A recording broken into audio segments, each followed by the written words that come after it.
दोस्तों, एक सवाल हमेशा उठता है कि पता नहीं क्यों, है ना। अब किसी भी विषय पर बात कीजिएगा तो आपके जहन में भी ये बात निकलेगी, पता नहीं क्यों। खाने को सादा दाल रोटी होती थी, लेकिन फिर भी किसी को खून की कमी नहीं होती थी, पता नहीं क्यों। स्कूल में अध्यापक खूब कान खींचते थे, डंडों से पिटाई होती थी, लेकिन कोई बच्चा स्कूल में डिप्रेशन के कारण आत्महत्या नहीं करता था, पता नहीं क्यों। बचपन में महंगे खिलौने नहीं मिलते थे, लेकिन हर खेल बहुत आनंदित करता था, पता नहीं क्यों।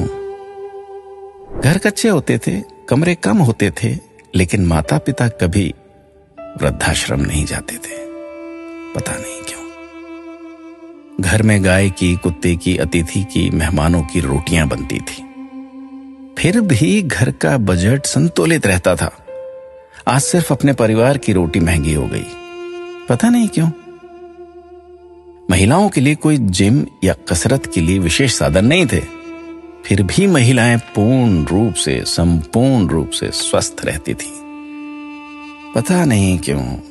भाई भाई में, भाई बहनों में अनेक बार खूब झगड़ा होता था, आपस में कुटाई तक हो जाती थी, परंतु आपस में मन मुटाव कभी नहीं होता था, पता नहीं क्यों।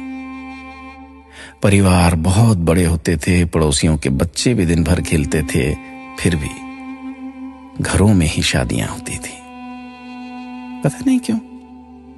माता पिता थोड़ी सी बात पर थप्पड़ मार देते थे, लेकिन उनका मान सम्मान कभी कम नहीं होता था, पता नहीं। ऐसे अनेक क्यों के सवाल दिल में उठ रहे हैं।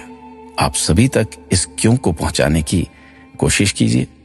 शायद फिर से पहले जैसा सौहार्दपूर्ण वातावरण, आपसी प्रेम, एकता का माहौल बने। एक एक 11 होते हैं। अपना ख्याल रखिएगा।